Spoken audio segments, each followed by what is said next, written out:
शांताकारं भुजंगशयनं पद्मनाभं सुरेशं विश्वाधारं गगनसदृशं मेघवर्णं शुभांगं लक्ष्मीकान्तं कमलनयनं योगिभिध्यानगम्यं वन्दे विष्णुभवभयहरं सर्वलोकैकनाथं। ओम नमो भगवते वासुदेवाय। आपका भक्ति कथा चैनल पर स्वागत है। आपका दिन शुभ और मंगलमय हो।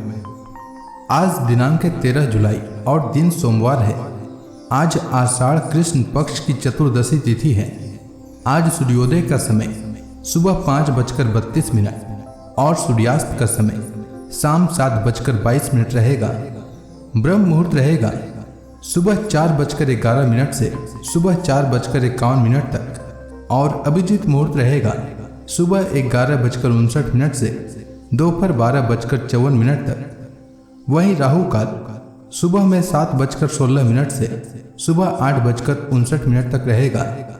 आइए सुनते हैं आषाढ़ मास कथा का आज का अध्याय। श्री सुखदेव जी कहते हैं, परीक्षित, पृथा की छोटी बहन श्रुत देवा का विवाह करुष देश के अधिपति वृद्ध शर्मा से हुआ था।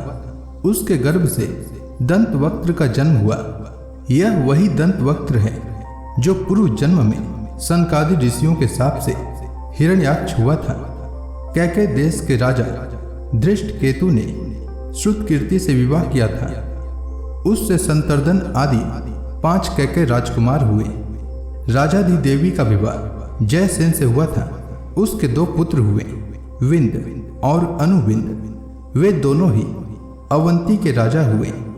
चेदीराज दमघोष ने श्रुत सर्वा का पाणी ग्रहण किया। उसका पुत्र था शिशुपाल, जिसका वर्णन मैं पहले कर चुका हूँ। वसुदेव जी के भाइयों में से देवभाग की पत्नी कंसा के गर्भ से 2 पुत्र हुए, चित्रकेतु और बृहदबल। देवश्रवा की पत्नी कंसवती से सुवीर और इसुमान नाम के 2 पुत्र हुए। अनाक की पत्नी कंका के गर्भ से भी 2 पुत्र हुए, सत्यजीत और पुरुजित। संजय ने अपनी पत्नी राष्ट्रपालिका के गर्भ से वृष और दुर्मर्षण आदि कई पुत्र उत्पन्न किए। इसी प्रकार श्यामक ने सूरभूमि नाम की पत्नी से हरिकेश और हिरण्याक्ष नामक 2 पुत्र उत्पन्न किए। मिस्र केसी अप्सरा के गर्भ से वत्सक के भी वृक आदि कई पुत्र हुए। वृक ने दुर्वाक्षी के गर्भ से तक्ष, पुष्कर और साल आदि कई पुत्र उत्पन्न किए। समीक की पत्नी सुदामिनी ने भी सुमित्र और अर्जुनपाल आदि कई पुत्र उत्पन्न किए। कंक की पत्नी कणिका के गर्भ से 2 पुत्र हुए, ऋतधाम और जय। आनक दुंदुभी वसुदेव जी की पौरवी, रोहिणी, भद्रा, मदिरा, रोचना, ईला और देवकी आदि बहुत सी पत्नियां थीं। रोहिणी के गर्भ से वसुदेव जी के बलराम, गद, सारण, दुर्मद, विपुल, ध्रुव और कृत आदि पुत्र हुए थे। पौरवी के गर्भ से उनके 12 पुत्र हुए, भूत, सुभद्र, भद्रवा, दुर्मद और भद्र आदि, नंद, उपनंद, कृतक, सूर आदि मदिरा के गर्भ से उत्पन्न हुए थे। कौशल्या ने एक ही वंश उजागत पुत्र उत्पन्न किया था। उसका नाम था केसी। उसने रोचना से हस्त और हिमान गद आदि तथा ईला से उरुवल्क आदि प्रधान यदुवंशी पुत्रों को जन्म दिया। परीक्षित, वसुदेव जी के धृत देवा के गर्भ से विपृष्ठ नाम का एक ही पुत्र हुआ और शांति देवा से श्रम और प्रतिश्रुत आदि कई पुत्र हुए। उपदेवा के पुत्र कल्पवर्ष आदि 10 राजा हुए और श्री देवा के वसु, हंस, सुवंश आदि 6 पुत्र हुए। देवरक्षिता के गर्भ से गद आदि 9 पुत्र हुए तथा जैसे स्वयं धर्म ने 8 वसुओं को उत्पन्न किया था, वैसे ही वसुदेव जी ने सहदेवा के गर्भ से पुरु, विश्रुत आदि 8 पुत्र उत्पन्न किए। परम उदार वसुदेव जी ने देवकी के गर्भ से भी 8 पुत्र उत्पन्न किए, जिनमें 7 के नाम हैं कीर्तिमान, सुसेन, भद्रसेन, ऋजु, संवर्धन, भद्र और शेषावतार श्री बलराम जी। उन दोनों के 8वें पुत्र स्वयं श्री भगवान ही थे।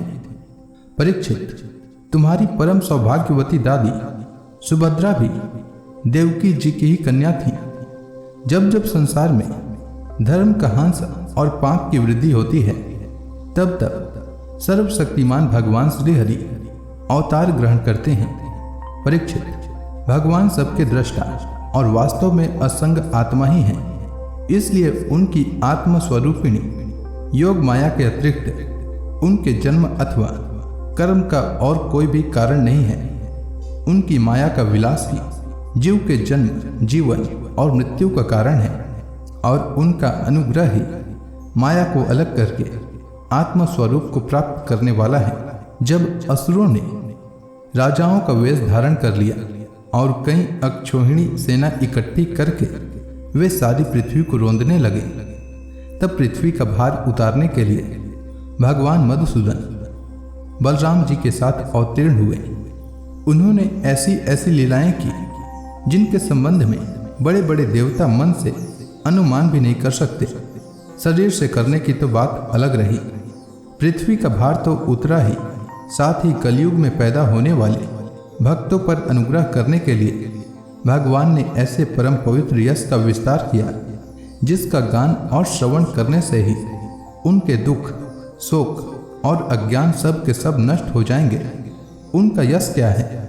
लोगों को पवित्र करने वाला श्रेष्ठ तीर्थ है। संतों के कानों के लिए तो वह साक्षात अमृत ही है। एक बार भी यदि कान की अंजलियों से उसका आचमन कर लिया जाता है तो कर्म की वासनाएं निर्मूल हो जाती है।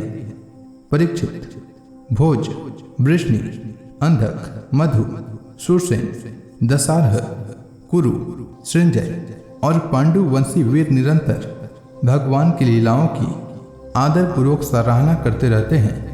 उनका श्यामल शरीर सर्वांग सुंदर था।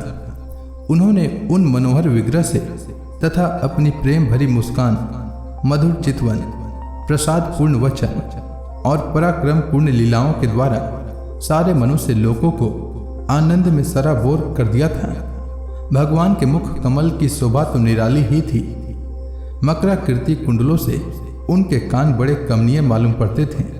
उनकी आभा से कपोलों का सौंदर्य और भी खिल उठता था। जब वे विलास के साथ हंस देते तो उनके मुख पर निरंतर रहने वाले आनंद में मानो बाढ़ सी आ जाती। सभी नर नारी अपने नेत्रों के प्यालों से उनके मुख की माधुरी का निरंतर पान करते रहते, परंतु तृप्त नहीं होते। वे उसका रस ले लेकर आनंदित तो होते ही, परंतु पलके गिरने वाले उनके गिराने वाले नीमी पर खींचते भी लीला पुरुषोत्तम भगवान अवतीर्ण हुए मथुरा में वसुदेव जी के घर, परंतु वहां रहे नहीं। वहां से गोकुल में नंद बाबा के घर चले गए। वहां अपना प्रयोजन, जो ग्वाल, गोपी और गौओं को सुखी करना था, पूरा करके मथुरा लौट आए।